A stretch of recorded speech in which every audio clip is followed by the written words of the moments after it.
Жан сарайының рухани азығы кешкі кездесу армысарада қағайын біз бастаймыз.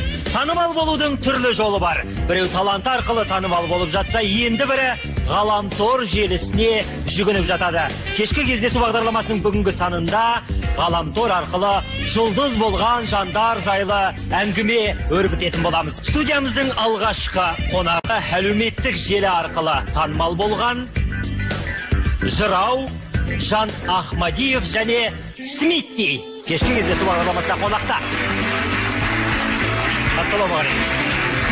Ассалаумағалейкум. Қош келдіңіздер. Амансыздар ма? Көңіл күй қалай, Жан?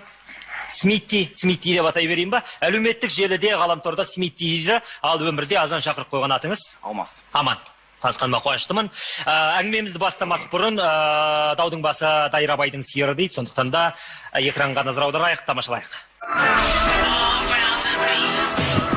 Тек қазақтың балалары тәшкі сүйрейді базарларда. Тек қазақтар еш үмітсіз атырады азандарды. Сасып болған бөлтірікпен бөрілерден тазармады. Тек қазақтар не істеп қазақ мазаңдалды. Тек қазақтың арулары көрсетіп жүр күдерін. Бабалардың өсиеті осылайша өтелмеді. Bir жапырақ бикиниді іліп алып мейс атанды. Намыстан ба қазақпыз ғой әлде досым бөтенбедің? Бұл үзінді ғана. Қазақпыз ғой деп аталатын бейнебаян, небары 3 күннің ішінде 2 миллионнан астам көрермен осы бейнебаянды тамашалап үлгерді. Бұл танымалдылықтың жаңа жолы ма, әлде бұндай әрекетке қандай мақсатта бардыңыз, Жан мырза? Жалпы көбі бұл бейне клип осы ән арқылы мен ойлайды, көбі ғаламтор арқылы орысша айтқанда пиар дейді ғой. Атағын көтеру мақсатында жасады, атын шықпаса жер өрте деген ниетпен жасады деп жатады. Негізі бұл әннің жазылғаны бұл жүректегі қалған, жанда қалған бір, қалай айтса екен, қазіргі әділетсіз өмірмен күресудің бір жолы деп айтамын. Мен бұл әнді атақ шығару үшін жазған жоқпын, былайша айтқан кезде. Маған атақ та, шатақ та керек емес, маған тек қана жүректегі жүрген наздың, өкпенің жарыққа шыққаны қажет дейсіз ғой. Жеңілдедіңіз бе? Жеңілдедім. Жалғастар бар. 3-ке дейін әкелдік қой. 3-ке дейін әкелдік. Ол қаншаға дейін баруы мүмкін? Алла өмір берсе, арқырай жалғаса береді ғой. Жалғаса береді. Өлтіріп кетпес. Қанша қаржы кетті аталмыш бейнебаянды түсіру үшін? Бұл бейнебаян кәсіби деңгейде түсірілмеген. Сол себепті бұған бұлай айналдырып айтқан кезде ешқандай қаржы кеткен жоқ. Мүлдем қаржы шыққан жоқпыз. Қаржы шыққан жоқ, таныс тамыр, өзіміздің таныс жігіттердің камерасын 1-2 сағатқа сұрап алып жұмыс жасадыңыздар ма? Бұл бейнебаян менің жолдасым, әйелім түсірген. Үйде отырып, қара перденің артына жаптық, ғаламтордан жаңа сюжеттерін жинадық та, өзі монтаждап, түсіріп, монтаждап, жинап, интернетке салдық. Отбасылық туынды. Дәл осындай ғаламторға салған сәтте, осындай қоғамдық пікір тудырады деп ойладыңыз ба? Мүлдем ойламадым. Мен бұл ғаламторға салған кезде ең бірінші Фейсбукқа салған, өзімнің жеке парақшама. Жеке парақшаңызға салған. Содан кейін Фейсбуктағылар Ютубқа саласыз ба деп әнді іздей бастады. Сөйтіп Ютубқа салдық. Сонымен қатар 3 күннің ішінде бірінші күні бұл 400 000 просмотр жинады. Bir күннің ішінде кешкі біз таңертең сағат 8-де салдық, кешкі 5-те 400 000 просмотр болды. Одан кейін ары қарай жалғаса берді жаңа көрсетілімдер. Сонымен 3 күннің ішінде тексеріп қарағанда 2 миллион 700 800 ба сондай көрсетілім жинады. Қасыңыздағы ертіп келген жолдасыңыз ба? Жоқ, мен бұл қазіргі таңда бұл осы рэп саласында бұрыннан бері келе жатқан Смитти деген жігіт. Кезінде Ашқазақ Про деген жігіттер болған, солардың құрамында болған, және де жаңағы Қазақпыз ғой деген ән дейміз ба, рэп трек дейміз ба, соның жаңағы аранжировкасымен жалпы видеосын жасаған осы жігіт. Сіз осы Жанның шығармашылығының жанашырысыз ғой? Әрине. Арғаратай бірге бірлесе жұмыс жасау ойда бар ғой? Ойда бар, ойда көптеген жоспарлар бар, жуырда көре жатарсыздар. Әлібимен MC Сайлаубекке арналған Қазақпыз ғой 2 болмаса 3, қайсы? 2. Қазақпыз ғой 2-де Әлібимен MC Сайлаубектің есімдері аталады. Нәтижесінде біз естіп жатырмыз, Жан Ахмадиев жақсылап таяқ жетті, сабасына түсіріпті дегенді. Дәл солай, бірақ та мен тікелей айтам, бұл соққыға дейміз ба, жаңа пышақтап кеткенге Әлібимен MC Сайлаубек деген кері тартар жігіттің ешқандай қатысы жоқ. Бұған мен тікелей айтам, бұған жоғары жақтағы дөкейлер дейміз ба, билік өкілдерінің бір аздаған әсері болды деп айтамын. Яғни Не себептен? Енді менің ойымша билік сіздің шығармашылығыңызға қарайды деп ойламайын. Ол менің жеке пікірім. Жоқ, десек те мен жетті деп ойлаймын. Енді сіздің пікіріңіз бөлек, менің пікірім өзім пікірімді айттым ғой. Яғни тікелей сіздің таяқ жегеніңізді солардан көресіз. Билік басындағылардан көресіз. Иә. Алиби мен МС Сарабектің бұған қатысы жоқ. Қатысы жоқ. Журналист болдыңыз, біздің әріптесіміз болдыңыз. Жан Ахмадиев НТК арнасында ревьюда жұмыс жасадыңыз, және де басқа арналарда қызмет атқардыңыз. Журналистикалық жолды әншілікке айырбастап кеттіңіз. Неге? Енді бұл негізімен бұндай әндерді жаңағы жүректің айқайы, жаның айқайы дейді ғой. Осындай халыққа жеткізейін деп жүрген әндер бұрындары мен қағаз беттеріне түсіріп жүретін. Тек қана үйде қараңғы түнде шам жағып қойып жазатынды, сол жазған жерде қалатын, кететін, қоқысқа кететін.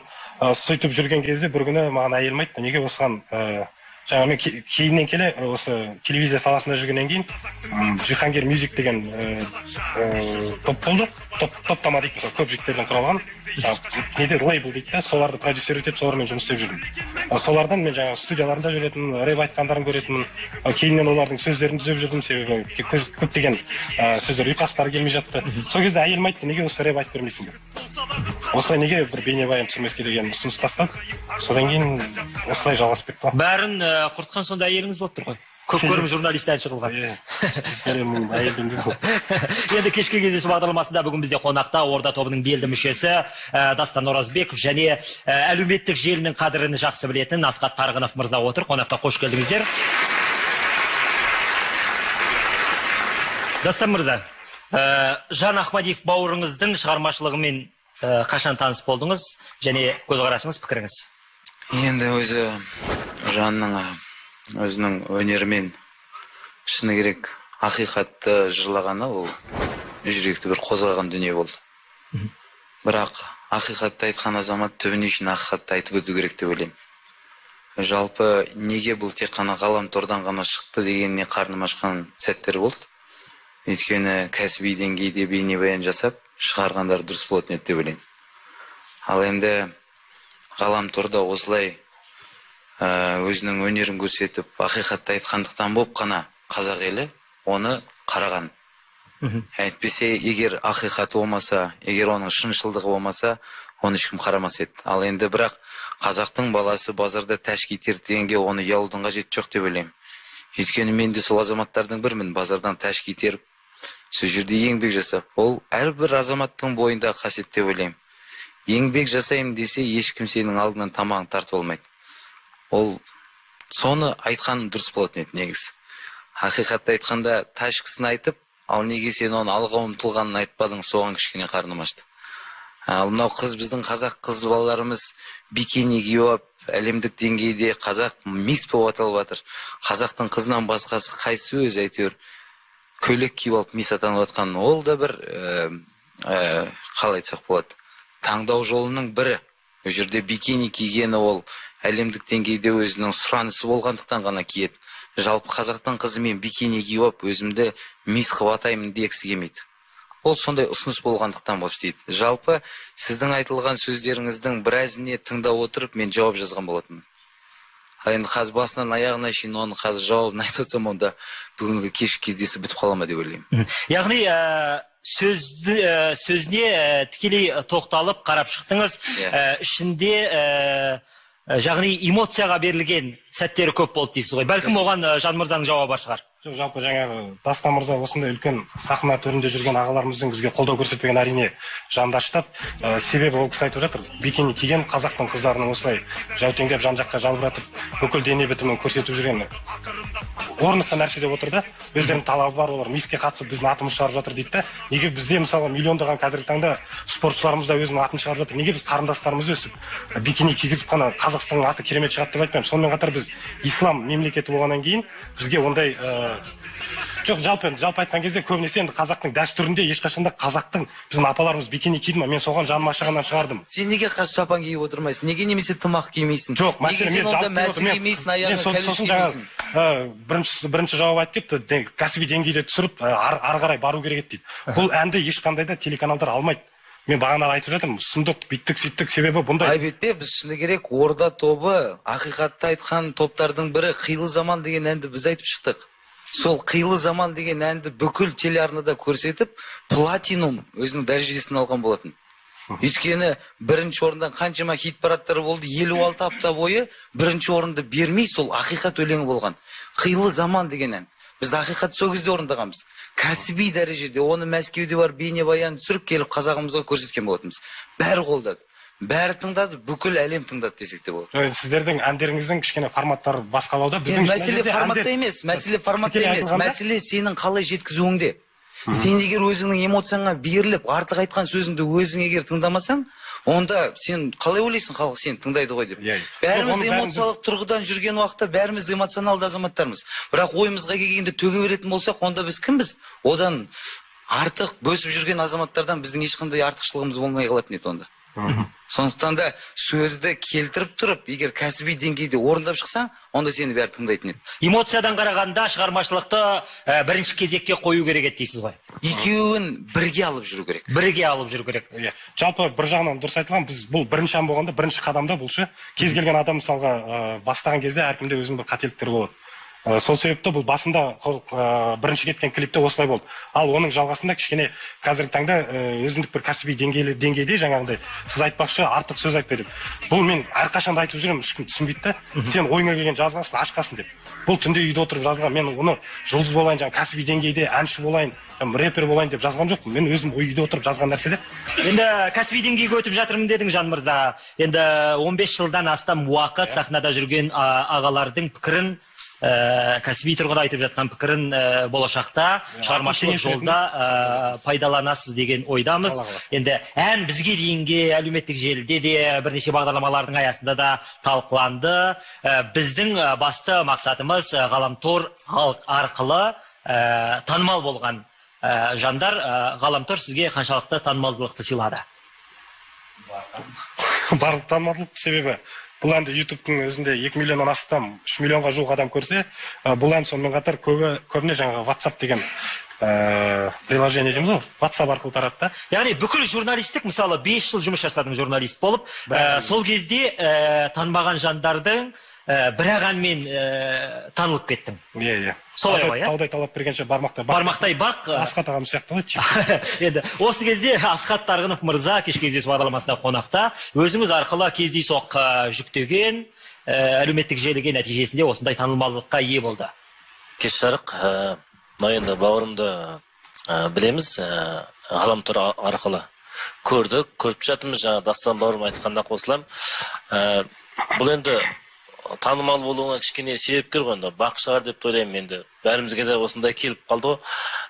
Жаңа айтып қоса кетейін. Жаңаға айтылған сөзінде кішкене мән беріп, ыңғайсыздау сөздер бар екен ішінде. Ауырмай сөйлеген аңламай өледі ма?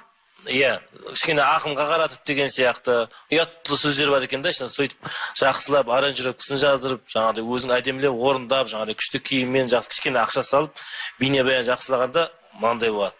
Дегенмен де Асхат мырза, сізде одан да сіз жақсы деңгейге болатын едіңіз да.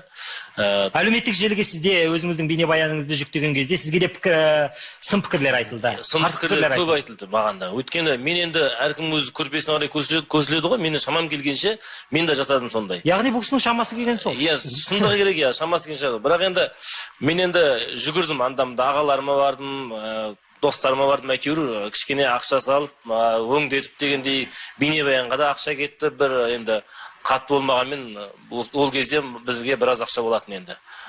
Сосын оны бейнебаян түсіргеннен кейін оны хит болатын. Енді бейнебаян түсірмей тұрып ән хит болды да, сосын бар бейнебаян түсірдік. Сосын ғаламторға берілді. Бірақ енді бұл кісінікіндей 2 күнде 2 миллион болған жоқ та, менікі 1,5 жылда 7 миллиондай болып қалыпты просмотр. 1,5 жылда 7 миллион. Бірақ енді менікі ән ғой оның қасында. Менікі билейді, көңіл көтереді, сондықтан енді осындай... Бұл кісінікі де ән. Жоқ, бұл кісіні билемейді ғой енді. Жан мырза, болашақта енді жаңа айтып жатырмыз ғой, кәсіби деңгейге көшіп жатырмыз деп.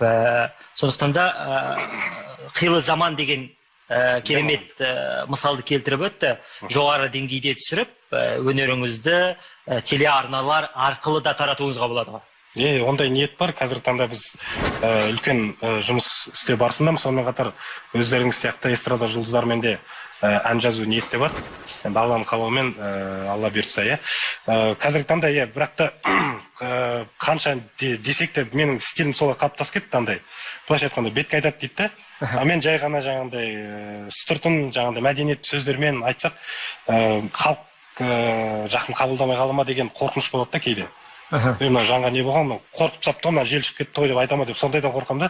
Сол себепті барынша батырып жазуға тырысамыз. Сонымен жаңа Асқат ағамыз айтып жатыр, бұларды ақынға көрсету керек еді, бүйту керек еді, тексерту керек еді деп. Мен рэп саласына келгеніме көп болмаса да, олардың қалай істейтінін, жаңа рэпер дейді ғой, рэперлердің бір белгілі бір ережелермен таныс болып қалдым. Рэп деген тақырыпта не жалпы рэпер өзі ғана жазу керек екен да, тексті сен біреуге тексертуге де болмайды. Бұл өздерінің қағидалары. Сол себепті мен ешкімге тексертіп алмадым. Енді анай сөздер бар да, олар мысалы болмайды ғой мысалы. Ұятты сөздер бар, ол мысалы рэп айттым екен деп ұятты сөздер айтуға болмайды ғой. Рэп айттым екен деп ұятты қалтаға салып қоюға болмайды ғой деп Асқат мырза шырылдап жатыр. Ұятты сөз болған, бұның ішінде бір-ақ сөз бар ғой сол.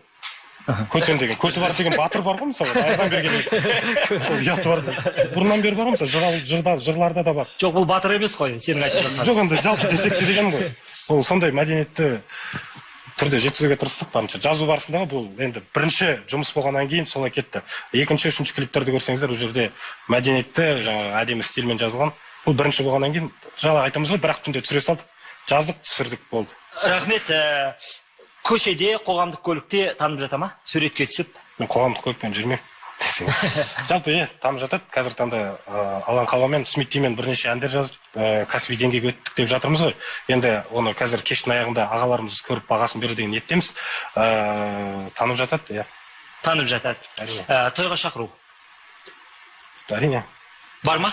Өте үлкен болмаса да орташа қарқындыста шақырулар түсіп тұрады, аптасына 2-3 той. Табыс бар ма? Ақша тауып жатсыз ба? Әрине. Сайлаубектен кеместік. Онда сіз ғаламторға дән риза шығарсыз. Сізді бір сәтте қазақ еліне танытты, сізді жарқ еткізді.